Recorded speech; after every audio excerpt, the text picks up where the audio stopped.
একজন মহিলাটিতে ভর কইরা নবীজির সামনে আসছে। আল্লাহ নবী গো, রহমতের নবী গো, কেন ডাকছেন? এই যে কবরটা কার? কয় নবীজি আমার একমাত্র সন্তানের কবর। কয় মা গো, তোমার সন্তান হায়াতের জীবনে কি অপরাধ করছে বলো? কয় আমি দেখতে পাইলাম তোমার সন্তানের কবরে আগুন দাও দাও করে জ্বলতেছে। আম্মা গো কি হয়েছে বলো? মহিলায় বলতে চায় না। কয় না হুজুর না, কিসের অন্যায়? কয় তাড়াতাড়ি করে বলো। আমি নবীজি দেখতেছি এই নতুন কবরের ভিতরে জাহান্নামের আগুন দাও দাও। আধারে যখন ডুবেছিল জাতি, ছিল না আলোর বাতি, বড় বড় তার অন্ধকারে পৌঁছায় আরব জাতি। মেয়ের জন্মে বেজার পিতা, খোরত নতুন ঘর।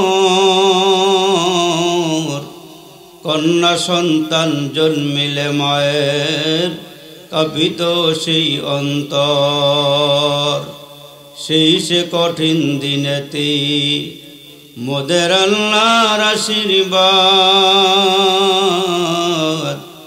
ধরুনির মাঝি পাঠাইলেন রসুল মুহাম্মদ। 1400 বৎসর পূর্বে যখন এই দুনিয়ার বুকে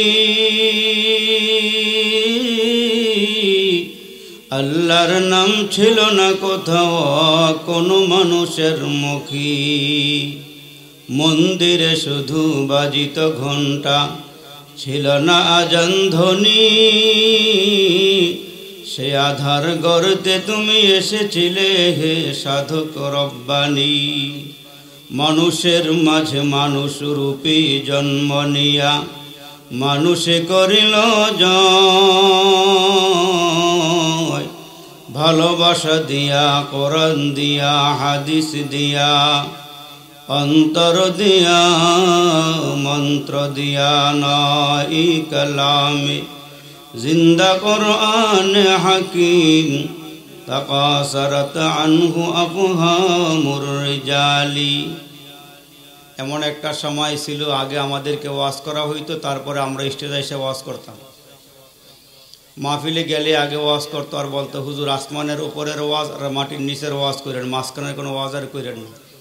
15.5 বছর হইলে পরে হইল ইনশাল্লাহ এখন স্বস্তির নিঃশ্বাস ছেড়ে আপনাদের সামনে কিছু কথা বলার সুযোগ আমরা পাই। আল্লাহ যে নুরানি বাগানে, রহমতের বাগানে আসার বসার তৌফিক দিলেন, এজন্য একবার দিল থেকে, অন্তর থেকে, হৃদয়ের প্রকোষ্ঠ থেকে বলিষ্ঠ কণ্ঠে সমস্বরে সকলের আওয়াজকে একসাথ করে সকল প্রকার জড়তা, দুর্বলতা, হীনমন্যতা, আবিলতা জেরে ফেলে ইমানের বলে বলিয়ান হয়ে আমরা একবার পড়ি আলহামদুলিল্লাহ। আওয়াজটা একটু বাড়ায় দিয়ে পড়ি আলহামদুলিল্লাহ। আমরা শুকরিয়া আদায় করব কার? আজীবন আমরণ সুস্থতার অবস্থায় এবং রোগী অবস্থায় আমরা প্রশংসা করব কার? প্রশংসা করলে খুশি হয় কে? আল্লাহর দেওয়া জবান দিয়ে আল্লাহর নাম নিতে কোনো অসুবিধা আছে? আমাদেরকে ভালো রাখছেন কে? জালেমদেরকে জুলুমের বিচার করতেছেন কে? সব কিছু করেন আল্লাহ। ইন্নাল আবরার লাফি নাঈম ও ইন্নাল ফুজ্জার লাফি জাহিম। আল্লাহ যে আমাদেরকে বাগানে নিয়ে আসছেন, এই এলাকার আরও মানুষ আছে না? আপনারা মুসলিমে কয়েকজনই আছেন এলাকাত বসবাস করেন, আরও মানুষ আছে। এরা দোরা সাপের মতন। দোরা সাপ চিনেননি আপনারা? মাইকটা সাপ চিনেন? জাতি সাপ চিনেননি?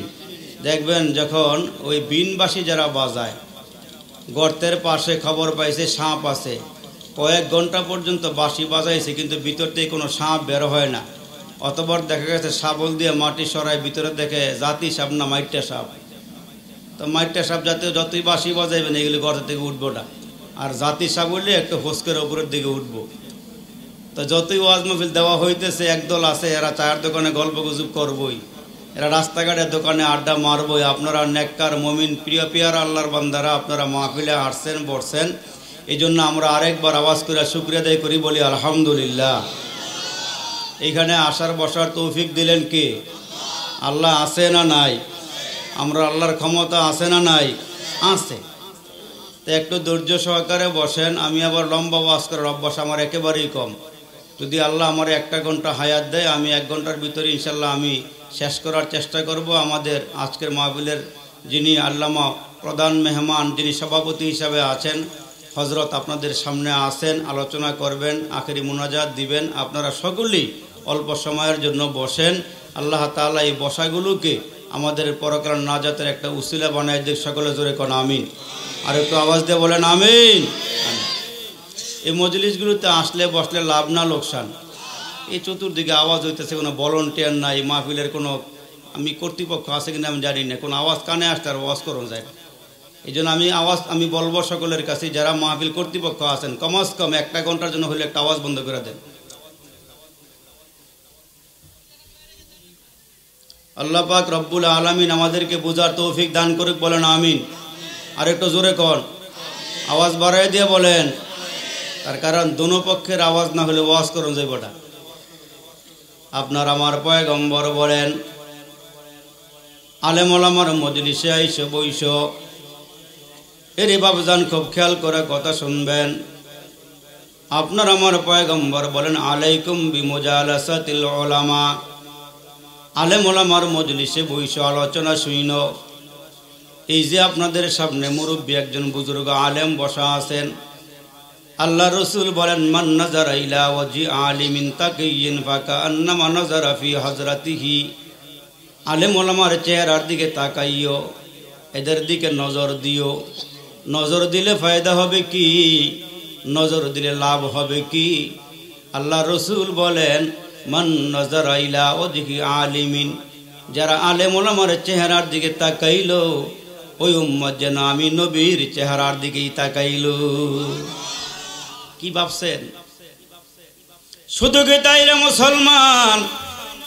আল্লাহর প্যারা রাসূল বলেন, মান সাফা আলিমান ফাকাদ সাফাহানি ওয়া মান সাফাহানি কানা মাই ফিল জান্নাহ। একটু হাত বাড়াইয়া মোহাব্বত কইরা বললেন, হুজুর একটু মুসাফা করতে চাই। দুনোটা হাত বাড়াইয়া দিয়া বুজুর্গের হাতের সাথে হাত লাগাইয়া, হক্কানি আলেমের হাতের সাথে হাত লাগাইয়া যখন মুসাফা করলেন, প্যারা রাসূল বলেন, ওই উম্মত যেন আমি পয়গম্বরের সাথে মুসাফা করল। ওমান সাফাহানি কানা মাই ফিল জান্নাহ, আর যে আমার সাথে মুসাফা করবি হাসরের কঠিন ময়দানে ওই উম্মতরা আমার নামে নবীর সাথে আল্লাহর জান্নাতে থাকবে। এজন্য মুসলমান বাপজানেরা আমার, খুব খেয়াল করিয়া কথা শোনা লাগবে। যতক্ষণ পর্যন্ত আলোচনা হবে আপনারা মনোযোগ দিয়ে শুনবেন, এদিক সেদিক মাথা ঘুরাইবেন না, মনোযোগ দিয়ে শুনবেন। আল্লামা রুমি রহমাতুল্লাহ আলাইহি বলেন, এই সখন আজ গোশে দিল বায়দ শানুদ, গোশে গিল এ জান দারা দেখিছে সুদ, গোশে গিল বা জুমলা হায়ওয়ান হামদমাস, গোশে দিল মাখম সোসে নসলে আদমাস। মাটির কান দিয়া কথা শুইনো না, দিলের কান দিয়া কথাগুলো শোনো। হায়ওয়ান জানোয়ারের যেমন কান আছে, তোমরারও কান আছে। বলেন তো, গরু ছাগলের কানের মধ্যে আর মানুষের কানের মধ্যে পার্থক্য আছে না? না। এজন্য আল্লাহ পাক রব্বি কারীম লাগ দিয়ে কয়, হাবিব উম্মতকে জানায়া দেন, এরা যখন মনোযোগ দিয়ে আলোচনাগুলো শুনে, ও ইজা কুরিয়াল কুরআনু ফাসতামিউ লাহু ওয়া আনসিতু লাআল্লাকুম তুরহামুন।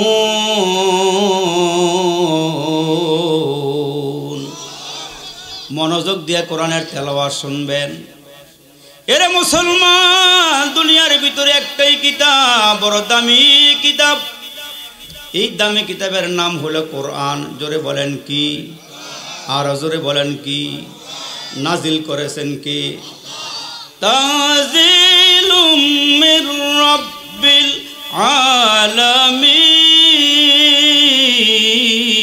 আলামিন। আল্লাহ কোরআন নাজিল করেছেন। কার সাথে কোরআন দুনিয়াতে আসলো? নাযালা বিহির রূহুল আমিন। জিবরাইলকে দিয়ে আল্লাহ কোরআন পাঠাইয়া দিলেন। এই কোরআন পাহাড় নাজিল করতে চাইলেন, পাহাড় ডাক দিয়ে কইল, আল্লাহ এটা আমি সহ্য করতে পারবো না। আপনার আমার পয়গম্বর আল্লাহ কোরআন দিয়া জানাই দিলেন, নবী গো আপনি শেষ মুহূর্তে বইলে যায়েন আপনার উম্মত যদি দুইটা জিনিসের ওপরে আমল করে। আল্লাহ পাকের রসুল বিদায় হজের বাসনে ডাক দিয়ে কয়, তারাকতু ফিকুম আমরাইন লান তাদিল্লু মা তামাসসাকতুম বিহিমা কিতাবাল্লাহি ওয়া সুন্নাত রাসূলি। যারা আল্লাহর কোরআনকে আঁকড়িয়ে ধরবেন, যারা এই কোরআনকে মজবুত করে ধরবেন আর নবীর রেখে যাওয়া সুন্নতগুলোকে জিন্দা করবেন, হাজারো লাখো কাফের একসাথে হইয়া মুসলমানের কোনো ক্ষতি করতে পারবে না। এই ওয়াদা কার? নবীজি ডাক দেখে, ও সাহাবীরা খুব খেয়াল করেন বাবজান, আমি বলছি একটা ঘন্টার সময় হায়াতে বাঁচলে কথা বলবো, একটু মনোযোগ দিবেন। আপনার আমার নবী ডাক দিয়া কয়, ও সাহাবীরা আগামীকালকে 60,000 কাফের ময়দানে আসবি। এই কাফেরদের সাথে মোকাবেলা করা লাগবে। এলায়ে কালিমাতুল্লাহ, আল্লাহর কালাম মানুষের ঘরে ঘরে পৌঁছায় দেওয়া লাগবে। বেনামাজিকে নামাজি বানাইতে হবে, বেরোজদারকে রোজদার বানাইতে হবে। যারা হালাল চিনে না এদেরকে হালাল চিনাইতে হবে, যারা মিথ্যা বলে এদেরকে সত্য কথা শিখাইতে হবে। এ বাবজান রসুল ডাক দিয়ে বলেন, আগামীকালকে 60,000 কাফের আসবে। কারা কারা তৈয়ার আছে এদের মোকাবেলা করার জন্যে? এই আওয়াজ দেওয়ার পর সাহাবীদের মধ্য থেকে একজন যুবক মুসলমান ভাইরা দাঁড়াইয়া ডাক দিয়ে কয়, নবী গো 60,000-এর মোকাবেলা করার জন্য আর কারো লাগবে না, আমি একাই যথেষ্ট। আর একটু আওয়াজ দিয়ে কর, 60,000 কাফের আসবি, মোকাবেলা করার জন্য কয়জন দাঁড়াইছি? বাবু গো জোরে আওয়াজ দিয়া কন, কয়জন দাঁড়াইছি? তাইলে বুকে হিম্মত আছে না নাই? डरते नहीं दुनिया में मुसलमान किसी से, डरते नहीं दुनिया में मुसलमान किसी से, जब दिल में है दौलत ईमान नबी सी, तलवार पकड़ होगे निकल मैदान आसीर, दुश्मन के मुकाबल तो लगा नारे तकबीर।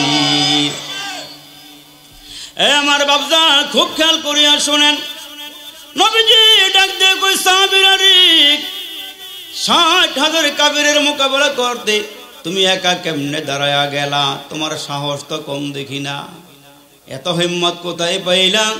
সাহাবীর নাম হলো হযরতে খালিদ বিন ওয়ালিদ। ডাক দিয়ে কই, নবী গো চিন্তা কেন করব গো? আপনি বলেছেন যারা কালমা পড়েছে এরা মুসলমান, ওই মুসলমান হলো জিন্দা, আর যারা কালমা পড়েন এরা হলো মুর্দা। আমি যদি একা মুসলমান হই আর আমি একা জীবিত হই, 60,000 যদি মরা হয় তাইলে 60,000-এর মোকাবেলা করতে আমার কোনো অসুবিধা নাই। আল্লাহু আকবার, জোরে বলেন আল্লাহু আকবার। এরে মুসলমান, আজকে বাড়ি বড় মনে করলা, গাড়ি মনে করলা, ক্ষমতা বড় মনে করলা, অথচ মুয়াজ্জিন আজান দিয়া দিয়ে আপনারে আমারে জানায়, আজানের শুরুতে 4 বার বলে আল্লাহু আকবার, আজানের শেষে আবার 2 বার বলে আল্লাহু আকবার। এ বাবা জান জোরে আওয়াজ দিয়া বলো, 4 আর 2 কয় হইল? আওয়াজটা বাড়ায় দিয়া কোন দিক হইল 6টা।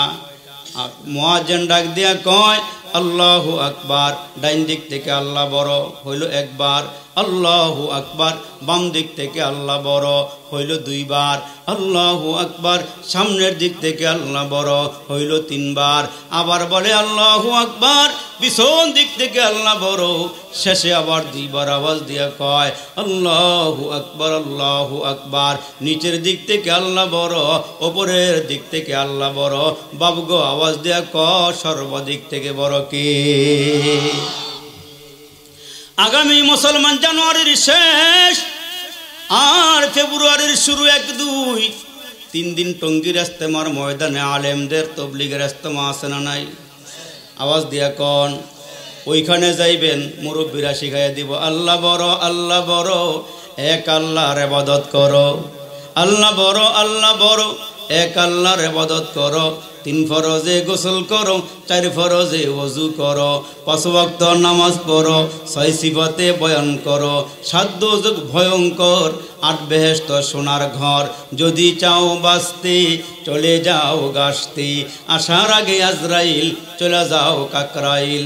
আর কইরো না ভঙ্গি চলে যাও টঙ্গি। মুসলমান আমার নাম, দাওয়াত তবলিগ আমার কাম। কয় তবলিগ আমার গাড়ি, পরকালে জান্নাত আমার বাড়ি। মারহাবা কোন, জোরে মারহাবা কোন। এরে মুসলমান খুব খেয়াল করিয়া শোনো, আমরা মুসলমান, আমরা সিংহের জাতি, আমরা বীরের জাতি। অর্ধ জাহানের শাসক ছিল হযরত ওমর। যে ওমর সারাটা রাত পিঠটা বিছানায় লাগায় না, যে ওমরের বেলায় রসুল বলেছেন লাউ কানা বাদি নাবিয়্যান লাকানা ওমর, আমার পরে আল্লাহ কাউকে নবী বানাইলে আল্লাহ ওমর নবী বানাইতো। সুবহানাল্লাহ, জোরে বলেন। এরে মুসলমান, জান্নাতের সার্টিফিকেট হাতে পাইয়া কাঁদতে কাঁদতে, জাহান্নামের ভয়ে কাঁদতে কাঁদতে দুই চোখ দিয়া গড়াইয়া পানি পড়তে পড়তে গালের উপরে কালো দুইটা দাগ হয়ে গেছে। খুব খেয়াল করেন বাবজান, আমরাও তো দুনিয়াতে বসবাস করি, এরাও দুনিয়াতে বসবাস করে কবরে চলে গেছি। এদের যেই কবর আমাদেরও সেই কবর। এরা যেই হাসরের ময়দানে উঠবে, আমরা তো সেই হাসরের ময়দানে উঠব। এরা যেই মালিকের সামনে দাঁড়াইব, আমরাও সেই মালিকের সামনে দাঁড়াইব। এরা যেমনি হিসাব দিবি, আমরাও তেমনি হিসাব দিব। অথচ জান্নাতের সার্টিফিকেট হাতে পাইয়া এত কাঁদা কাঁদে গো, চেহারার উপরে কালো দুইটা দাগ হয়ে গেল। এরে মুসলমান, সাহাবীরা ডাক দিয়ে কে ওমর, তোমার চেহারার মধ্যে কালো দুইটা দাগ হয়ে গেল, মেডিসিন লাগাও, ঔষধ সেবন করো, কালো দাগ ভালো হয়ে যাবি। দেখতে বড় বিশ্রী লাগে, দেখতে বড় খারাপ লাগে। হযরত ওমর ডাক দিয়া কয়, আমিও জানি দেখতে ভালো লাগে না, দেখতে খারাপ লাগে। তবে শোনো রে, আমি কেন মেডিসিন খাই না, কেন আমি মলম ব্যবহার করি না জানো নি? হাসরের ময়দানে আল্লাহর সামনে যেদিন আমি উঠব, আমার আল্লাহ যদি ডাক দিয়ে কয় ওমর, তুমি আমার জন্য আজকে কি নিয়ে হাজির হয়েছো একটু বলো, তুমি আমার জন্য কি নিয়ে আসছো বলো ওমর, কি নিয়ে আসছো বলো। হযরত ওমর কয়, আল্লাহ আমার জিগায় বলাইলে আমি বলবো আল্লাহ তোমার জন্য আমি কিছু নিয়ে আসতে পারি নাই। আল্লাহ গো, তোমার ভয়ে কাঁদতে কাঁদতে গালের উপরে দুইটা কালো দাগ লয়ে হাজির হইছি, কিছু আনতে পারি নাই, কিছু নিয়ে আসতে পারি নাই। এরে বাপ, খুব খেয়াল করিয়া শোনা, আল্লাহ ডাক দিয়া কয়, মানুষ তোমরা কি মনে করছো গো বাপ, আল্লাহ বুঝি তোমার আমার অনার্থক বানাইছি, ও কারণে বানাইছি। খাও দাও ফুর্তি করো, রাস্তা দিয়া বিড়ি টানো না, তোমরা রে আল্লাহ এই জন্য পাঠায় নাই। আল্লাহ ডাক দিয়া কয়, আফাহাসিবিতুম আন্নামা খলাকনাকুম আবাসাও ওয়া আন্নাকুম ইলাইনা লা তুরজাউন। আল্লাহ কয়, তোমাদেরকে মানুষ অকারণে বানাই নাই, নিষ্প্রয়োজনে বানাই নাই, অহেতুক বানাই নাই। যদি আল্লাহরে জিজ্ঞেস করি, আল্লাহ আমরারে কি জন্য বানাইছো একটু বলো। আল্লাহ ডাক দিয়ে কয়, মানুষ তোমাদেরকে আমি আল্লাহ বানাইছি, তোমরা আমার গোলামি করবা, তোমরা আমার দাসত্ব করবা, তোমরা আমার বন্দেগী করবা। ভালো করে তাকায় দেখো গো বাবা, নিজের চক্ষু দিয়া নিজের কপালটা দেখা যায় না, ওই কপালের মালিক আল্লাহরও দেখা যায় না। তুমি আর আমি সেজদা করি ফরসি। ইমাম গাজালি ডাক দিয়া কয়, তোমার সেজদাটা কবুল হয়ে গেলে মুহূর্তের মধ্যে আল্লাহ তোমার সেজদা উঠাইয়া নেয় মাওলার আরশি। মুসলমান ভাই গো, গভীর রাত যখন হয়ে যায়, দুনিয়ার দোকানপাট বন্ধ হয়ে যায়, দেখবেন রাস্তায় রাস্তায় অটো বন্ধ হয়ে যাইব, সিএনজি বন্ধ হয়ে যাইব। আমরা ঢাকা থেকে আসছি, জুমার পর পর পর পর গাড়ি ছাড়লাম, মোটামুটি কয়েক ঘন্টা সময় লেগে গেছি। যানজট রাস্তায় হয় নাই, কিন্তু মুসলমান ফাঁকে ফাঁকে কিছু যানজট পড়ছেও, কিন্তু যাওয়ার সময় দেখা যাবে রাস্তাঘাট একেবারেই ফাঁকা। যেখানে লাগলো 3 ঘন্টা এখানে আরো সময় কম এসে যাইব, কারণ রাস্তায় কোনো যানজট নাই। আমরার মুরব্বীরা আমরা কি সুন্দর করে বুঝায় বুঝায় কয় 5 বেলা মানুষ নামাজ পড়া আল্লাহর দরবারে হাত বাড়াইয়া দিয়া আল্লাহর দরবারে কান্নাকাটি করে। দুনিয়ার সব মুসলমানের হাত একসঙ্গে উঠে গেলে আরশে আজিমটা জেমলাইগা যায়। আবার এশারের সালাত পইরা সব মানুষ আস্তে আস্তে ঘুমের ঘরে চলে যায়, তখন আরশে আজিমটা ফাঁকা হয়ে যায়। কিছু আল্লাহর পেয়ারা বান্দা বান্দি আছি, এরা শেষ রাতে উইটা 2টা 4টা সেজদা দিয়া দে আল্লাহর যখন ডাক দেয় তখন আরশে আজিমটা ফাঁকা হয়ে যায়। অল্প কয়েকটা সেজদা মুহূর্তে বান্দা আল্লাহর কিনারায় চলে যায়। এরে বাপ খুব খেয়াল করো মুসলমান বাপ জান, আমাদের বুজুর্গ আল্লামা নানপুরি রহমাতুল্লাহ আলাই, জমির উদ্দিন নানপুরি রহমাতুল্লাহ আলাইহির জীবনের মধ্যে পড়লাম, হুজুর শেষ রাতে উঠছে তাহাজ্জুদ পড়বে। তাহাজ্জুদ পড়তে গিয়া খাদেমকে ডাক দিয়ে কয়, খাদেম রে আমার তো খিদা লেগে গেছে, কোনো খানা দানা আসেনি। কয় হুজুর এই মুহূর্তে রুমে কোনো খাওয়ার নাই। কয় বাজারে যাও, গিয়ে দেখো কোনো দোকানপাট খোলা আসেনি। খাদেম বাজারে গিয়ে দেখি সব দোকান বন্ধ হয়ে গেছি, একটা দোকান এখনো খোলা আছি। ওই দোকানের মধ্যে খাবারের কিছু জিনিসপত্র বিক্রি করতেছি। তাকায় দেখে বনরুটিও আছি, কলাও আছি। দোকানদারকে খাদেমকে বলে, হুজুর ও ভাই দোকানদার, আমরার হুজুর কইছি হুজুরের খিদা লাগছে, কিছু খাইব, 1 পিস রুটি দাও, 1 পিস কলা দাও। দোকানদার ডাক দিয়া কয়, দিনের দাম আর রাতের দাম কিন্তু এক রকমের না। খাদেম ডাক দিয়া কয়, ভাই রাতের দাম আবার কি? কয় দোকানপাট সব বন্ধ হয়ে গেছি, আমার একটা দোকান খোলা আছে, সারা রাত জায়গা আমি মাল সামনা বিক্রি করি, দিনের বেলা যা বেচতাম এখন একটু বেশি বিক্রি করি। কয় কেমনে? কয় বনরুটি 10 টাকা, রাতের বেলা 15 টাকা, কলা বিক্রি করি 10 টাকা, রাতের বেলা বিক্রি করি 15 টাকা। কয় ভাই দাম কেন বাড়াইলেন? কয় সব দোকান বন্ধ হয়ে যাওয়ার কারণে আমার দোকানের মালের দাম বাড়াইয়া দিছি, এখন রুটি আর কলা কিনা নিয়া হুজুরের হাতে দিলে পরে এবার হুজুরকে ডাক দেয়, কয় হুজুর দিনের দাম আর রাতের দাম বলে এক রকমের না। কয় কি দাম? কয় হুজুর দিনের দাম 10 টাকা, রাতের দাম 15 টাকা। কয় কেন? কয় সব দোকানপাট বন্ধ হয়ে গেছে, একটা দোকান খোলা থাকার কারণে মালের দাম বাড়াইয়া দিছি।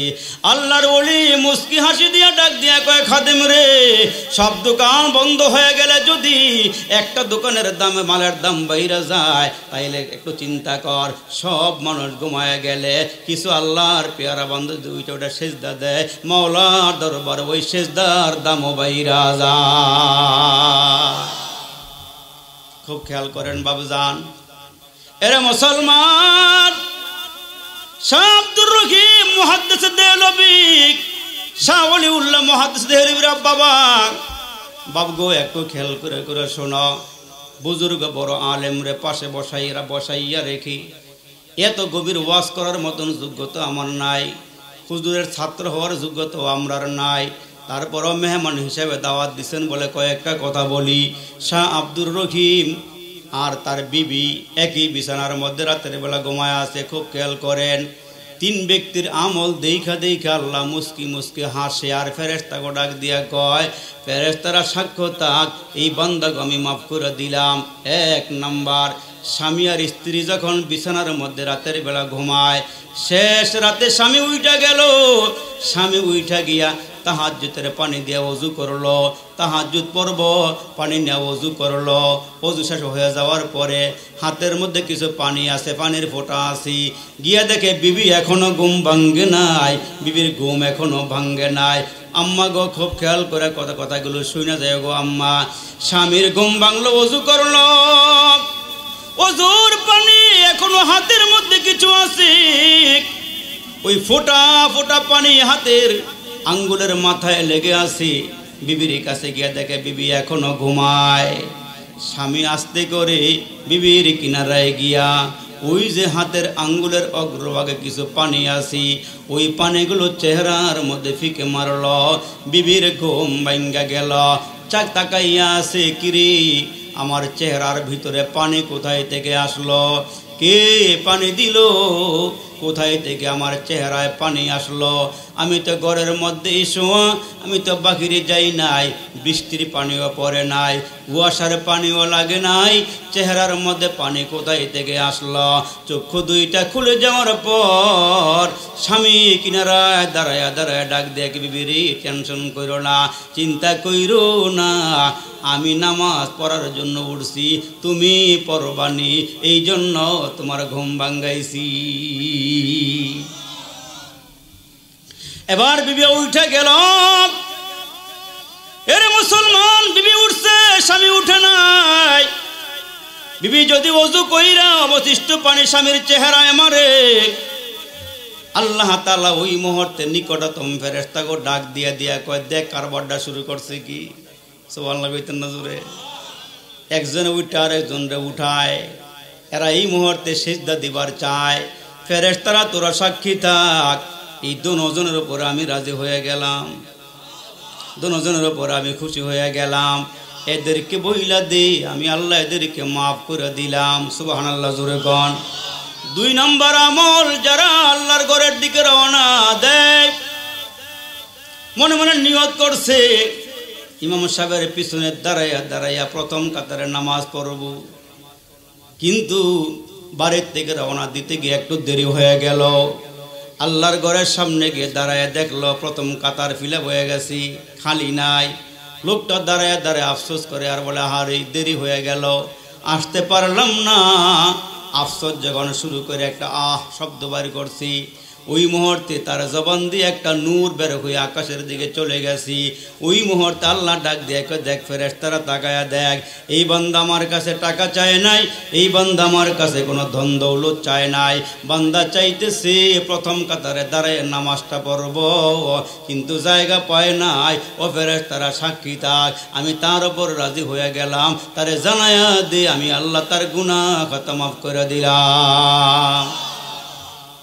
3 নম্বরের আমল, যারা ইহরামের কাপড় পরিধান করে উমরার নিয়ত করে আল্লাহর ঘরের দিকে রওনা দেয়, বাইতুল্লাহর কিনারা গিয়া বলে, লাব্বাইক আল্লাহুম্মা লাব্বাইক, লাব্বাইক লা শারীকা লাক লাব্বাইক, ইন্নাল হামদা ওয়ান নি'মাতা লাকা ওয়াল মুলক লা শারীকা লাক। বাবা গো, তলবিয়াটা বেশি বেশি করে পইরু, ইতারে বাতাসে আল্লাহ তাই না তোমার আওয়াজটা হয়তো বাইতুল্লাহে পৌঁছাইয়া দিব।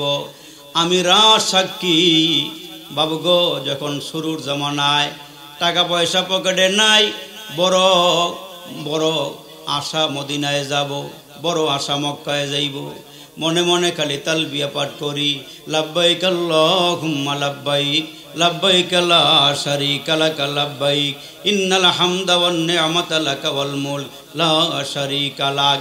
হাঁটি বসি চলাফেরা করি, নবীজির উপরে দুরূদ শরীফ পড়ি, সাল্লাল্লাহু আলাইহি ওয়াসাল্লাম, সাল্লাল্লাহু আলাইহি ওয়াসাল্লাম, সাল্লাল্লাহু আলাইহি ওয়াসাল্লাম। আর মনে মনে কই, আল্লাহ একটু নিবানি তোমার ঘরের মেহমান বানায়া। আর একটু জোরে কন্না সুবহানাল্লাহ, একটু মেহমান বানায়া নিবানি। তখন বাবুজান 2007 ওই মুহূর্তে আমি বড় মসজিদে জুমা পড়াই। আল্লাহর একটা পেয়ারা বান্দা এসে আমার পিছনে নামাজ পড়া, হুজুর আপনি হজ করছেন নি? আমি কে না ভাই, বেতন পাই অল্প টাকা, হজ করুম কেমনে? এই বান্দা দিলের ভিতরে কথাগুলো গাইতে লয়ে গেছি। 2 সপ্তাহ যায় নাই, আমারে ফোন দিয়ে কে হুজুর একটু আইসেন। ব্যাগের ভিতরে তখন হজে যাওয়ার জন্য 1,90,000 টাকা লাগে। একটা শপিং ব্যাগের ভিতরে টাকাটা ঢুকাই দিয়া কে হুজুর আমরা লেগে একটু দোয়া কইরেন, যান বাইতুল্লাহ সফর করে আসেন। সুবহানাল্লাহ জোরে আওয়াজ দিয়ে। এরে মুসলমান, তালবিয়াটা পড়ো, বাতাসে ইতারে তোমার আওয়াজ বাইতুল্লাহ পৌঁছায় দিলে। মুসলমান গো, আল্লাহ ডাক দিয়া বলাইলে কেউ রাখবার পারে না। একজন ধনী মানুষ রিটায়ার্ড করার পর স্বামী আর স্ত্রী নিয়ত করছে বাইতুল্লাহ যাইব। অনেক লম্বা লম্বা ঘটনা আছে। নিয়ত করছে বাইতুল্লাহ যাইব, দুজনের পাসপোর্টও রেডি, টাকাও জমা দিয়া বালাইছি। এহরামের কাপড় কিনাই না, কাজের বুয়ারা ডাক দেখে, কাজের বুয়া গো আমি আল্লাহর ঘরে যাব, তুমি আমার এই কাপড়গুলো একটু ধুইয়া দাও। এ মুসলমান খেয়াল করেন, কাপড়গুলো ধুইয়া দাও, আমি আল্লাহর ঘরে যাব, তুমি কাপড়গুলো ধৌত করো। ওই কাজের বুয়া, কাজের মহিলা এহরামের কাপড়গুলো ধুইতে গিয়া অঝর দ্বারায় শিশু বাচ্চার মতো হাউমাউ করে কান্না করে আর বলে, মানুষ বানাইছো ঠিক, সম্পদ দেও নাই, আমার বাড়িওয়ালা বাড়ি উল্লে হজে যাইব, টাকা থাকলে তো আমিও যাইতে পারতাম, কিন্তু আল্লাহ আমার তো টাকা পয়সা নাই। আল্লাহ কমস কম একবার হলো তোমার ঘরটা দেখাইও। আল্লাহর এই বান্দি কাজের মহিলা, কাজের বুয়া ডাক দিছে জমিনে, ডাকটা চলে গেছে মাওলার আরশে। আর একটু বড় করে কোন সুবহানাল্লাহ। অল্প কয়েক দিনের মাথায় ওই বড় লোকের বিবি সিঁড়ির থেকে হোঁচট খেয়ে পড়ে গিয়া পা ভেঙে গেছে, কিন্তু হজের টাকা তো জমা হয়ে গেছে। এখন হুইল চেয়ার দিয়া দিয়া তারা নেওয়া আসা করা লাগে। ওই ঘরের মালিক কাজের বুয়ারে ডাক দিয়া কয়, এ বুয়া দিকে আসো, দুইজনে নিয়ত করছিলাম হজে যাব, টাকা পয়সা জমা দিয়া পাসপোর্ট করে বলাইছি, এখন হুইল চেয়ার ঠেলবো কে, ধাক্কাইব কে, তুমিও সাথে লও। বড় করে কোন সুবহানাল্লাহ। তুমিও সাথে লও। তখন কেমন খুশি লাগছে। আহারে মুসলমান, ওই মহিলা চিৎকার দিয়ে জমিনে পড়ে গিয়ে ডাক দিয়ে, আল্লাহ তুমি এখনো আসো রে মালিক, আল্লাহ তুমি এখনো আসো। হজ করে আইয়া পড়ছি, আল্লাহ লই আইছি। আহারে যে বান্দা বান্দি তালবিয়া পড়া পড়া কয় লাব্বাইক আল্লাহুম্মা লাব্বাইক লাব্বাইক লা শারীকা লাক লাব্বাইক ইন্নাল হামদা ওয়ান নি'মাতা লাক ওয়াল মুলক লা শারীকা লাক। বাপ গো, নিজের আমিত্ব বরত্ব প্রকাশ করার জন্য বলছি না গো বাপ। তুমি যদি আল্লাহর কাছে চাইতে পারো, আল্লাহ কোন ফাঁকে লয়ে যাইব টেরও পাইবা না। 2007 চলে গেলাম, আল্লাহর গড় দেখা চলে আসলাম। 2008 শোনাইলো, আরেক আল্লাহর বান্দা এসে কয়, হুজুর আমি তো লন্ডনে থাকি, আল্লাহ টাকা পয়সা কম দেয় নাই, কিন্তু হজের কোনো কিছুই জানি না। হুজুর আপনি তো একবার হজ করে আইছেন, আমার লগে যাইবেন নি আপনি? সুবহানাল্লাহ কর না জোরে। হুজুর যাইবেন নি? আমি কে ভাই এই কামে না যায় কে আবার? হুজুর আমার লগে চলেন। বাবু গো খুব খেয়াল করো, মালিক তো একজন আছে, মালিককে বান্দা ডাক দে, ডাক দে। আমি আল্লাহ কোন ভাবে নিয়ে যাইব কল্পনা করতে পারবি না। তুই ডাকতে জানোস না, তুই আমারে ডাক দি, আমি তোর দিকে তাকায় আছি। ওইন জাকারতানি জাকারতুকা, তুই আমারে স্মরণ করলে আমি তোরে স্মরণ করি। ওইন নাসিতানি জাকারতুকা, তুই আমারে ভুইলা গেল আমি তোরে স্মরণ করি। চিৎকার করে কন্যা সুবহানাল্লাহ।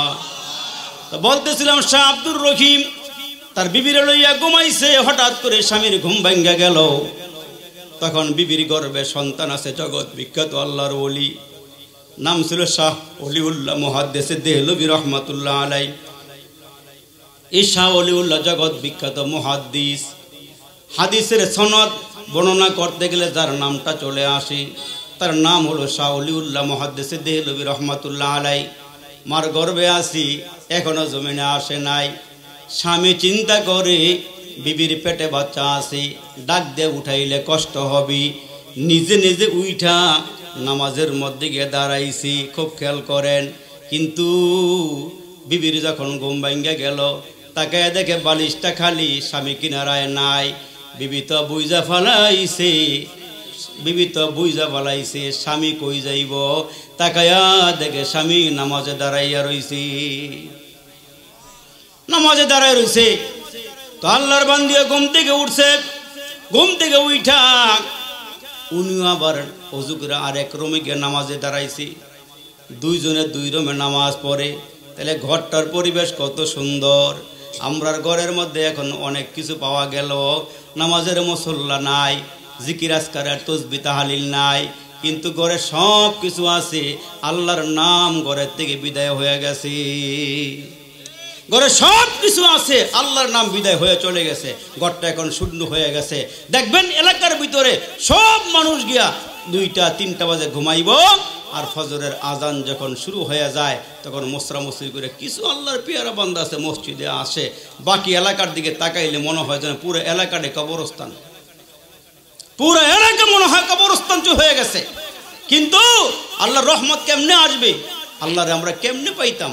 যেই মুহূর্তে আল্লাহকে ডাক দেওয়া দরকার, আল্লাহকে কাছে পাইব বলে, কিন্তু ওই মুহূর্তে আমরা বিভোর হচ্ছে ঘুমেতে।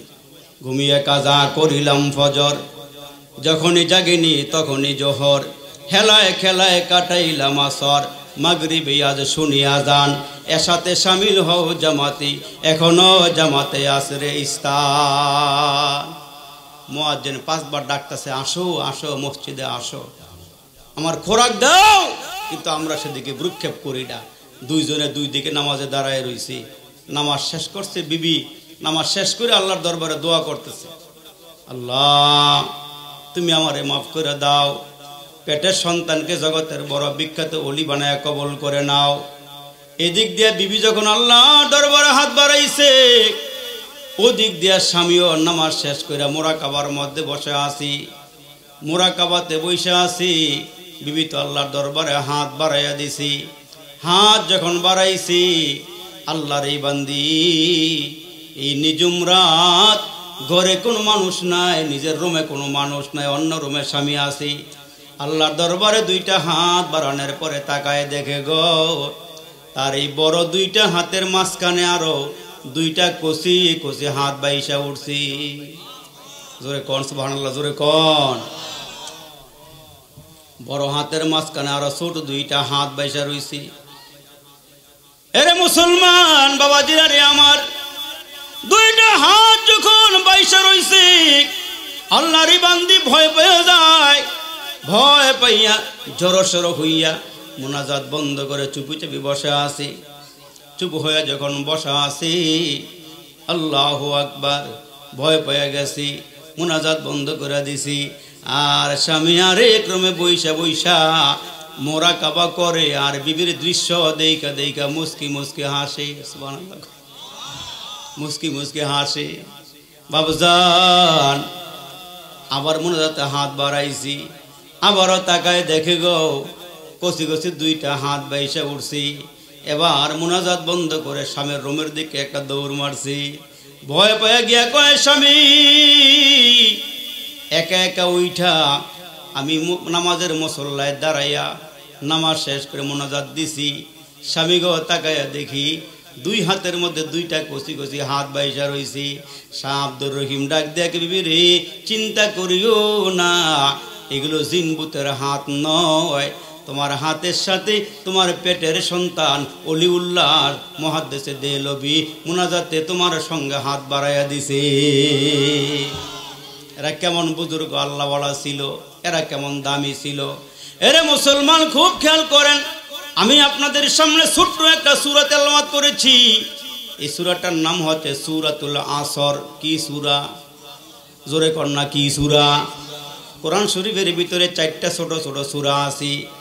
একটা সূরার নাম হলো সূরাতুল আসর, আর একটা ছোট্ট সূরার নাম হলো সূরাতুন নসর, ইযা জাআ নাসরুল্লাহি ওয়াল ফাত।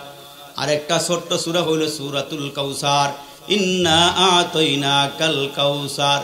আরেকটা ছোট্ট সূরা আছে, সূরার নাম হলো সূরাতুল ইখলাস, কুল হুয়াল্লাহু আহাদ আল্লাহুস সামাদ। এই ছোট্ট সূরাটার ভিতরে আমার মাওলা পাকের পরিচয় আল্লাহ ঢুকাইয়া দিছে। এই ছোট্ট সূরার ভিতরে আল্লাহর পরিচয় ঢুকাইয়া দিছে। এই কাফের বেদিনরা যখন নবীজির সামনে আসে, নবীজি এক আল্লাহর দিকে মানুষকে আহ্বান করে, ও কওমের লোকেরা, পড়ো লা ইলাহা ইল্লাল্লাহ তুফলিহুন। এই কালিমা পড়বা কামিয়াব হয়ে যাইবা, এই কালিমা পড়ো জান্নাত পেয়ে যাইবা, এই কালিমা পড়ো জাহান্নাম থেকে নাজাত পাইবা। তখন কাফেররা কয়, তুমি যে এক আল্লাহর দিকে আমরা রে ডাকো, আমরা 360 খোদারে খাবা ঘরের ভিতরে ঢুকাইয়া ওইটার সামনে আমরা মাথা নোয়া মাথা ঠেকাইয়া আমরা সনম সনম কয়া ডাক দিই, আমরা হরে কৃষ্ণ হরে রাম কয়া কয়া ডাক দিই। ও মোহাম্মদ তুমি যে এক আল্লাহর দিকে ডাকো, আচ্ছা তোমার আল্লাহর ব্যাপারে আমাদেরকে একটু সলিউশন দাও, তোমার আল্লাহর ব্যাপারে আমাদেরকে একটু বলো, তোমার আল্লাহ যে একক, তোমার আল্লাহর বিবি কয়জন, তোমার আল্লাহর সন্তানাদি কি, তোমার আল্লাহর সমকক্ষ কেউ আসেনি। আমরা নবী চুপ হয়ে যায়, কিন্তু আল্লাহ তো চুপ হয় নাই। জিব্রাইল দিয়া সূরাতুল ইখলাস পাঠায় দিয়া কয়, যাও আমার নবীরে কয়ে দাও, এরা আমার ব্যাপারে প্রশ্ন করে, এদেরকে জানায় দাও, বলু আল্লাহু আহাদ, আল্লাহ হলো একক, আল্লাহুস সামাদ, আল্লাহ কাহারও মোকাবেক্ষী নয়, লাম ইয়ালিদ ওয়া লাম ইউলাদ, আল্লাহর কোনো ছেলে নাই, আল্লাহর কোনো মেয়ে নাই, আল্লাহ কাউকে জন্ম দেয় নাই, কাহারও নিকট থেকে জন্ম নেওই নাই, আল্লাহর সমকক্ষ দুনিয়াতেও কেউ নাই, পরকালেও কেউ নাই। জোরে আওয়াজ করে বলেন ঠিক না ঠিক? এই ছোট্ট সূরার ভিতরে আল্লাহর পরিচয় ঢুকাই দেওয়া হয়েছে। আর কাফের বেদিনরা আল্লাহর নবীর বিরুদ্ধে কথা বলে, স্লোগান দেয়, মুহাম্মাদের নাম নেওয়ার মতন কেউ থাকবে না, নবীজির নাম নেওয়ার মতন কেউ থাকবে না। কিন্তু আপনারা বলেন তো, আপনাকে এলাকার মধ্যে কার নাম কি আবু জাহেল আসেনি? আবু জাহেল আছে, ফেরাউন আসেনি, নমরুদ আছে নাই? এগুলো নাই, কারণ এদের নাম নেওয়ার মতন কেউ নাই। কিন্তু আল্লাহ জানায় দে, বন্ধুগণ, এরা আপনার লেজ কাটা কয়। ছোট্টকালে আপনার সন্তানগুলো আমি লইয়া গেছি, ছেলে সন্তানগুলো আমি নিয়ে গেলাম। ও হাবিব, ও আমার বন্ধু, ছোট্ট সন্তানগুলো আমি নিয়ে গেলাম, ছেলেগুলো নিয়ে গেলাম, কারণ আপনি তাকায়া দেখেন, আমি আল্লাহ পয়গম্বরদের সন্তান দিয়া ওই সন্তানদেরকে আমি আল্লাহ নবী বানাইছি, পয়গম্বর বানাইছি। কিন্তু আপনি ওই হিসাবে আপনার সন্তানগুলো যদি আমি বাঁচাইয়া রাখি, এদেরকেও নবী বানাইতে হয়। কিন্তু আমি তো জানাই দিয়েছি হাবিব, আপনি হলেন শেষ নবী, আপনার পরে আর কোনো নবী নাই, এই জন্য আমি আপনার কোনো ছেলে সন্তান জমিনে রাখি নাই। ও নবী, আপনি মন খারাপ করিয়েন না, এরা আপনাকে লেজ কাটা কয়, এরা আপনাকে লেজ কাটা কয়। এরা বলে আপনি আটপুরা, আপনার কোনো ছেলে নাই, আপনার বংশের বাতি জ্বালাইবার কেউ নাই, আপনার নাম নেওয়ার মতন কেউ বলে থাকবে না। আচ্ছা বাবা, যারা আওয়াজ দিয়ে বলেন তো, আমরা নবীর নাম নেওয়ার মতন উম্মত দুনিয়াতে আছে না নাই? আছে না নাই? আমার নবীর নাম নেওয়ার মতন হাজারো লাখো কোটি কোটি উম্মত দুনিয়াতে আছে। শুধু নাম নেওয়া নয়, নবীর বিরুদ্ধে কথা কইলে তার কল্লা ফলায় দেওয়ার মতন লোক জমিনে আছে না নাই? এই আমার বাবুজান, আল্লাহ ডাক দিয়ে কয়, হাবিব মন খারাপ করেন না, আমি আল্লাহ তাআলা আপনারে সন্তান নিয়ে আমি আল্লাহ একটা হাদিয়া দিলাম। ইন্না আ'তাইনাকাল কাউসার, ও নবী আপনাকে আমি কাউসার দিলাম। ওই কাউসার মানে কি? এমন একটা পানি, যেই পানিটা একবার পান করলে গো 50,000 বছর পর্যন্ত আর পানির পিপাসা লাগবে না। এই পানিটা শুধু আপনারা দেই না, আপনার উম্মতরাও দিছি। সুবহানাল্লাহ, জোরে কোন। তো আমি আপনাদের সামনে ছোট্ট সূরা তেলাওয়াত করেছি, সূরাটার উপরে কিঞ্চিত আলোচনা করে ইনশাআল্লাহ দোয়ার দিকে আগায়া যাব। ওয়াল আসর ইন্নাল ইনসানা লাফি খুসর। এ আমার বাপজানরা শোনেন, আল্লাহ বলেন আসরের কসম, সময়ের শপথ, সময় বড় দামি বস্তুর নাম, সময় বড় দামি বস্তুর নাম। আসরের সময়, আসর থেকে না মাগরিবের সময়টা কম না বেশি? কোন জোরে কোন? কম না বেশি? একেবারেই কম। আসরের থেকে মাগরিব পর্যন্ত সময় একেবারে কম। কোন একজন বান্দা আসর নামাজ পড়া যদি বাজারের দিকে যায়, গিয়ে বলে, ও দোকানদার ভাই, আমার 1 কাপ চা খাওয়াও, 1 কাপ চা বানাও, তাড়াতাড়ি করো, মাগরিবের সময় হয়ে যাইব, বেশি দেরি কইরো না। তাইলে বোঝা গেল আসরের থেকে মাগরিবের সময়টা হলো একবারে কম। আল্লাহ ডাক দিয়ে কয়, মানুষ তোমার হায়াত একেবারে কম, তোমার হায়াত একেবারে কম। এই হায়াত দিয়ে আল্লাহ বলেন, আল্লাযী খালাকাল মাউতা ওয়াল হায়াতা লিয়াবলুয়াকুম আইয়ুকুম আহসানু আমালা। এ বান্দা, আমি আল্লাহ তোমাদেরকে হায়াত মৌত দিয়া আমি আল্লাহ তোমাদেরকে পরীক্ষা করি, কে বেশি বেশি ভালো আমল করে, কে বেশি বেশি নেক আমল করে। হায়াত এবং মউত দিয়ে আল্লাহ পরীক্ষা করতেছেন। কারণ নেক আমল করে চোখের সামনে কত মানুষ কবরে শুয়ে পড়তেছে, কিন্তু আমরা বলতেছি আজকে করব না, কাল করব, কাল করব না, পরশু করব। এমন করে আমাদের হায়াতের জীবন শেষ হয়ে যাইতেছে। আজই করব না, করব না, করব কালি, এইভাবে দিন গেল চলি। কেমনে মোরা হিসাব দিব আল্লাহর কাছে, হিসাব যদি চায় দিন ফুরিয়ে যায় রে আমার, সময় ফুরিয়ে যায়। তোমরা মানুষ মনে রাখো, তোমার এই বাড়ি গাড়ি দালান কোটা জায়গা জমি থাকবে না রে হায়, মাটির দেহ মাটির মাঝে মিশবে রে ধুলায়। আল্লাহ বলেন আসরের কসম, ইন্নাল ইনসানা লাফি খুস। আল্লাহ কয় দুনিয়ার সব মানুষ ক্ষতিগ্রস্ত, দুনিয়ার সব মানুষ ক্ষতিগ্রস্ত। কিন্তু আল্লাহ আবার বলেন ইল্লাল্লাযীনা আমানু, কিন্তু ওই সমস্ত মানুষ ক্ষতিগ্রস্ত নয় যারা আল্লাহর উপর ঈমান আনয়ন করে, ও আমিলুস সলিহাত, আর যারা নেক আমল করে, ওয়া তাওয়াসাউ বিল হক, মানুষকে হকের দিকে ডাকে, ওয়া তাওয়াসাউ বিস সাবর, হার হালাতে সার অবস্থান থেকে, হার অবস্থান থেকে মানুষ আল্লাহর উপরে সবুর করে, আল্লাহর উপরে ধৈর্য ধারণ করে। আল্লাহ কয় এই চারটা গুণ যার মধ্যে আছে সে ছাড়া বাকি সব মানুষ ক্ষতিগ্রস্ত, সব মানুষ ক্ষতিগ্রস্ত। আমরা মনে করি বাড়ি নষ্ট হয়ে গেছে সে ক্ষতিগ্রস্ত হয়ে গেল, ক্ষমতার পালা বদলাইছে মনে হয় সে ক্ষতিগ্রস্ত হয়ে গেছে। না না, স্কেল মাপকাঠি তোমার আমার কাছে নাই। এই জন্য আবু বকর সিদ্দিককে আমরা নবী যখন কালিমার দাওয়াত দিল, আপনাদের কষ্ট হইতেছে, বেশি কষ্ট হইতেছে? আমি বলছি অল্প কয়টা কথা আমি বলবো, একটু মনোযোগ দিয়ে শুনে।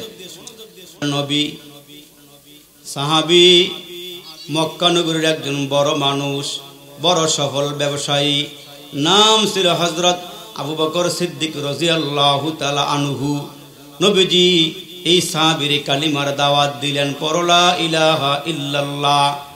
দেরি করে নাই, মুহূর্তে হাত বাড়াইয়া দিয়া আল্লাহ নবীর হাতে হাত লাগাইয়া আবু বকর সিদ্দিক কালিমা পরে মুসলমান হয়ে গেল।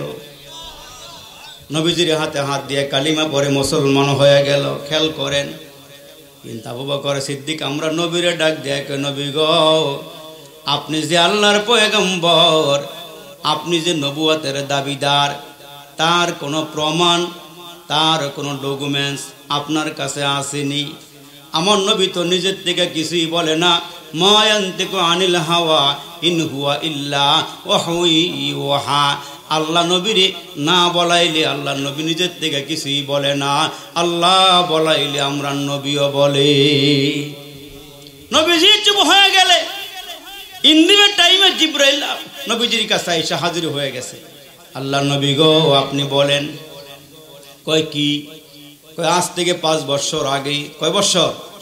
5 বছর আগে আবু বকর সিদ্দিক যখন বড় ব্যবসায়ী ছিল, ব্যবসার মালামাল এক এলাকা থেকে আরেক এলাকায় পৌঁছাইত। উনি একবার সিরিয়াতে গিয়েছিল। সিরিয়ায় যাওয়ার পর আবু বকর সিদ্দিক একটা তাঁবুর ভিতরে অবস্থান করতেছিলেন, আরাম করতেছিলেন, ঘুমাইতেছিলেন। ওই ঘুমের ঘরে আল্লাহর নবীর সাহাবী আবু বকর একটা স্বপ্ন দেখলেন। কি স্বপ্ন জানেন? ওই স্বপ্ন হইল আকাশের মধ্যে যে চন্দ্রটা আছে ওই চাঁদ ছিঁড়ে গেছে, সিরিয়া খানায় কাবার ওপরে পড়ে গেছে। খানায় কাবার ওপরে পইরা ওইটা টুকরা টুকরা হইয়া মানুষের ঘরে ঘরে পৌঁছতেছি। এই স্বপ্ন দেখার পর আল্লাহ নবীর সাহাবী আবু বকর সিদ্দিক ওই সময়কার বড় একজন ইহুদির কাছে স্বপ্নের ব্যাখ্যা জানার জন্য গেলেন। ব্যাখ্যা জানতে যাওয়ার পর ইহুদি পাদ্রী ডাক দিয়ে, আবু বকর, তুমি যে স্বপ্ন দেখেছ এই স্বপ্ন হলো, স্বপ্নের ব্যাখ্যা হলো অচিরেই একজন নবীর আগমন হইতেছে। ওই নবী দুনিয়ার মধ্যে আইসা গেছে, নবুয়তের দাবিদার, নবুয়তের দাবি করবি, আর সে কালিমার দাওয়াত দিবে। ওই কালিমার দাওয়াতরা মক্কার ঘরে ঘরে পৌঁছে যাবে। আর প্রথমে তোমাকে কালিমার দাওয়াত দিব, তুমি কালিমা গ্রহণ করবা, তুমি হইবা ওই মোহাম্মদ নবীর একজন সহচর, তুমি একজন বন্ধু, একনিষ্ঠ বন্ধু।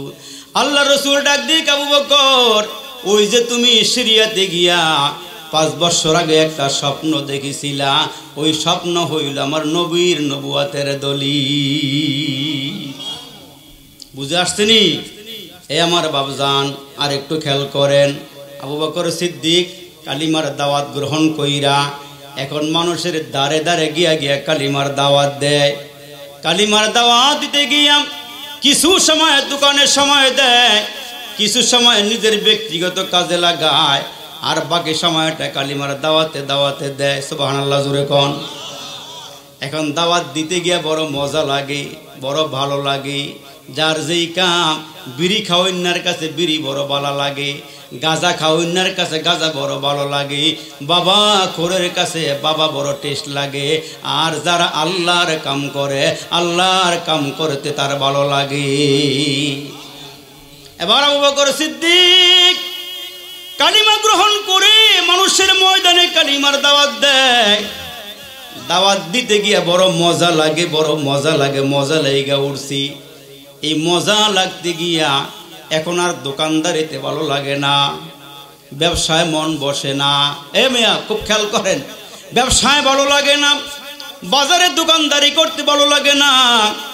কয়েকদিন পরে 4টি বাট্টি গুল করে দোকান বিক্রি করে দিয়া এখন শুধুমাত্র কেবলমাত্র দাওয়াতের কাজ করে, দাওয়াতের মেহনত করে। তার ব্যবসায়ী একজন কাফেলার লোক ডাক দেখ, আবু বকর আগেই ভালো আসিলা, মুহাম্মাদের পিছনে গিয়া মুহাম্মাদের হাতে হাত দিয়া তুমি ধ্বংস হয়ে গেলা, তুমি ক্ষতিগ্রস্ত হয়ে গেলা। খুব খেয়াল করেন, আবু বকর তুমি ধ্বংস হয়ে গেলা, ক্ষতিগ্রস্ত হয়ে গেলা। আবু বকর সিদ্দিক মনে মনে কয়, এ কাফের বেদিনের দল, তোমাদের কাছে মাপকাঠি নাই, মাপ দেওয়ার কোনো স্কেল তোমাদের কাছে নাই। দেখি আল্লাহ কি বলে, আল্লাহ কি ফয়সালা করে। আবু বকর সিদ্দিক নবীর দরবারে চলে গেলে, আমরা নবীর কাছে সব হালাত খুলিয়ে বললে নবীজি এইবার আবু বকর সিদ্দিককে সান্ত্বনা দিবেন। ইন্দিমে টাইমে জিব্রাইল নবীজির কাছে আইসা হাজির হয়ে ডাক দিয়ে, নবী গো, মক্কার কাফেররা কয় আবু বকর সিদ্দিক নাকি ধ্বংস হয়ে গেছি, ক্ষতিগ্রস্ত হয়ে গেছি। কারা ক্ষতিগ্রস্ত, কারা ক্ষতিগ্রস্ত, কারা ধ্বংস আর কারা সফল, আল্লাহ একটা ছোট্ট সূরার ভিতরে মাপকাঠি দিয়ে দিছে।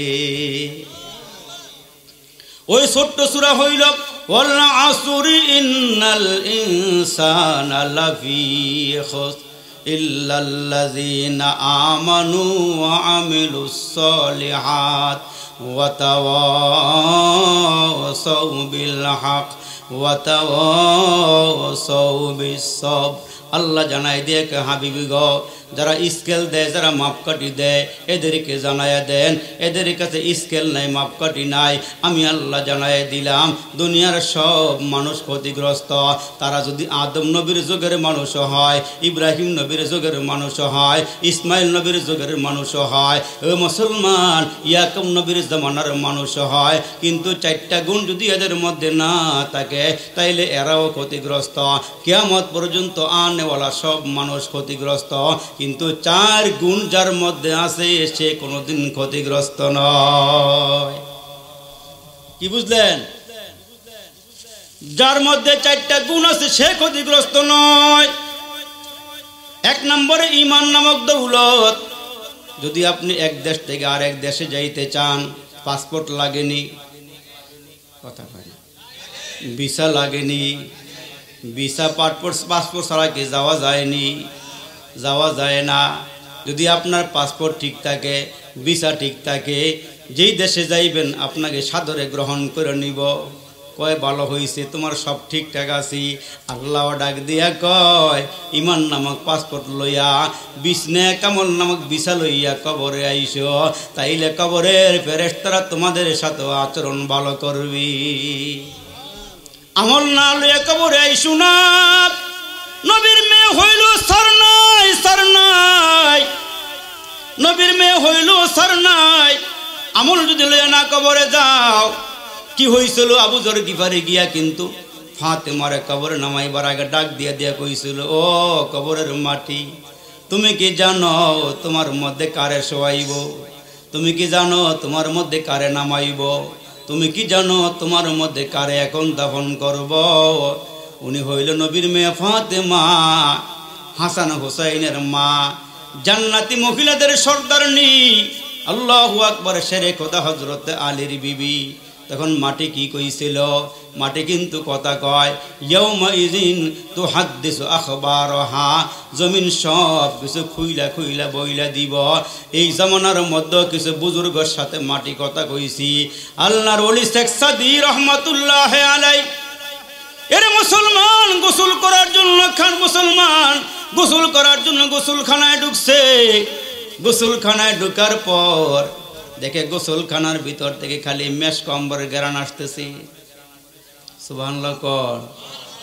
উনি ডাইনে বামে তাকায়, গুলে খুশবু ইদর হাম্মামে রোজে, রসি দস্তাজ কে মাহবুবে বদস্তাম, বগুফতামান গোলে না চিজ বুদন, ওলেকিন মুদ্দুতে ইয়া গুলনা সস্তাম, জমালে হাম নিশি দরমান সরকর, অগর নামন হুমা খাকম কে হাস্তাম।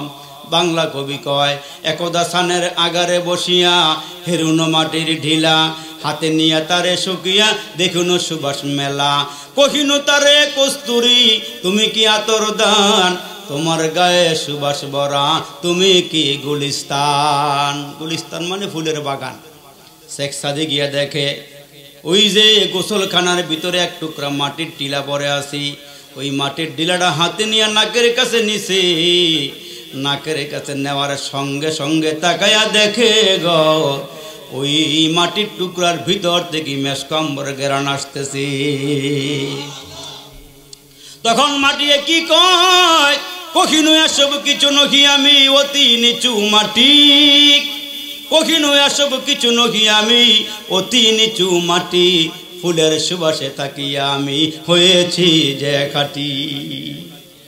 এরে বাবজান, ফাতেমার শোয়াইবার আগে আগে আবু জরের সাথে মুসলমান মাটিয়ে কথা কয়, এই আল্লাহর বান্দা, নবীর মেয়ের আমি চিনি না, ফাতেমার আমি চিনি না, হাসান হুসাইনের আম্মার আমি চিনি না, শেরে খোদা আলীর বিবিরে চিনি না। আমল নিয়ে কবরে আইসো, আমল ভালো হইলে তার সাথে আমার আচরণও ভালো হইব, আমল ভালো না হইলে তার সাথে আমার আচরণও ভালো হবে না। ওই দেখা যায় কবরস্থান, ওটাই আসল বাড়ি, ওইখানেতে ফেরেশতারা থাকে সারি সারি। ও ফেরেশতা চাস কি, টাকা পয়সা পাস কি? কয় গোশত আমরা খাই না, টাকা পয়সা চাই না, আমল নিয়ে আয়, নইলে যে তোর থাকবে না উপায়। এজন্য মুসলমান বাবজানেরা আমার খুব খেয়াল করেন, আল্লাহ ডাক দিয়ে হাবিব উম্মতকে জানায় দেন, এরা যদি নেক আমল নিয়ে আসে, এরা যুবক ভাইরা খুব খেয়াল করো, এই জগতের ভিতরে আল্লাহর ইবাদত বন্দেগী করার পরে আব্বা আম্মার সেবা করা, আব্বা আম্মারে ভালোবাসা, আব্বা আম্মার দিকে নেক নজরে তাকানো, আব্বা আম্মাকে ধমক না দেওয়া, চোখ রাঙ্গানো না করা, আব্বা আম্মার সেবা করা, আব্বা আম্মার খেদমত করা। লাভ হবে কি? আল্লাহ পাকের রসুল বলেন, আব্বা আম্মার খেদমতে ওই বান্দা বান্দিকে আল্লাহর জান্নাতে পৌঁছাইয়া দেয়। এক নম্বরে আল্লাহর ইবাদত করা লাগবে, দুই নম্বরে আমার নবীর অনুসরণ করা লাগবে। নবীর অনুসরণ কইরা, নবীর অনুকরণ কইরা, নবীর আদর্শে আদর্শবান হইয়া কবরে যাইও। মুসলমান বাবুজান গো, আমার নবীর কথা কয়েকটা কথা আপনাদের সামনে বললাম। নবী মানবে যারা আল্লাহ পাবে তারা, আল্লাহ পাবে যারা পরকালের জান্নাত পাবে তারা। আর দুই নম্বরের কথা ছিল আব্বা আম্মার সেবা করা, আব্বা আম্মার খেদমত করা, মায়ের মনে কষ্ট না দেওয়া, বাবার মনে কষ্ট না দেওয়া।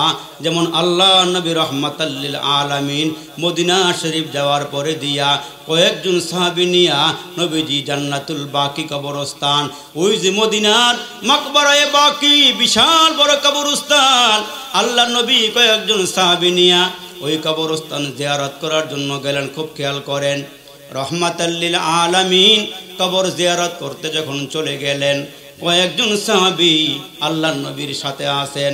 নবীজির চোখ আর আমরার চোখ কিন্তু একরকমের না।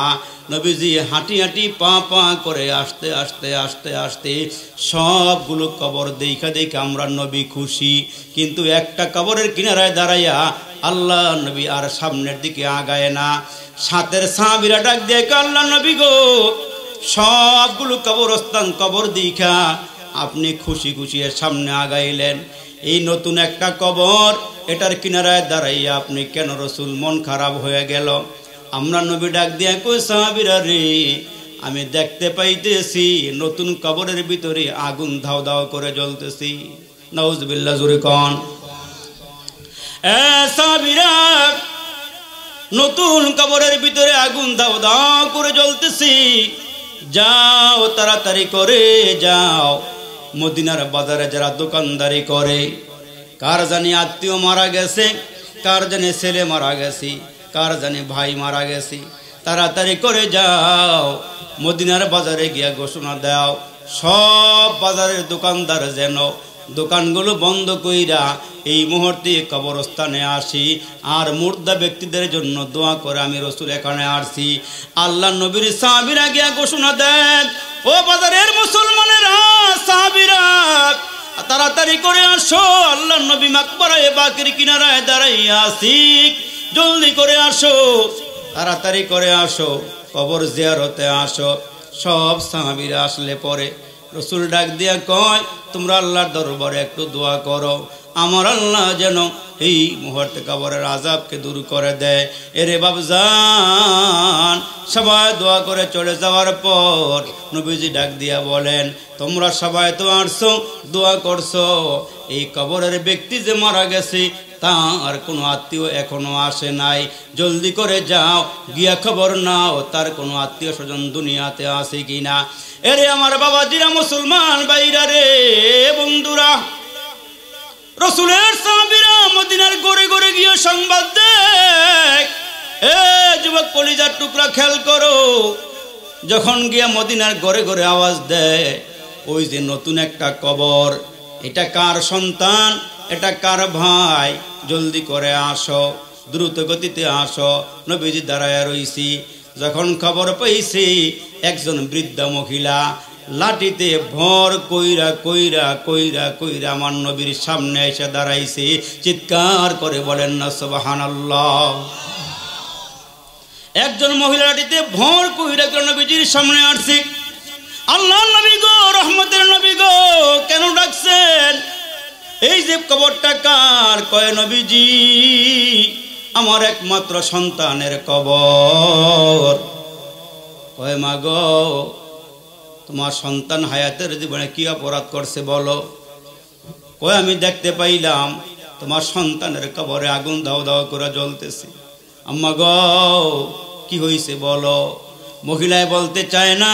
কয় না হুজুর, না, কিসের অন্যায়? কয় তাড়াতাড়ি করে বলো। আমি নবীজি দেখতেছি এই নতুন কবরের ভিতরে জাহান্নামের আগুন দাও দাও করে জ্বলে। আমার নবী ডাক দিয়ে, কে মা গো বলো।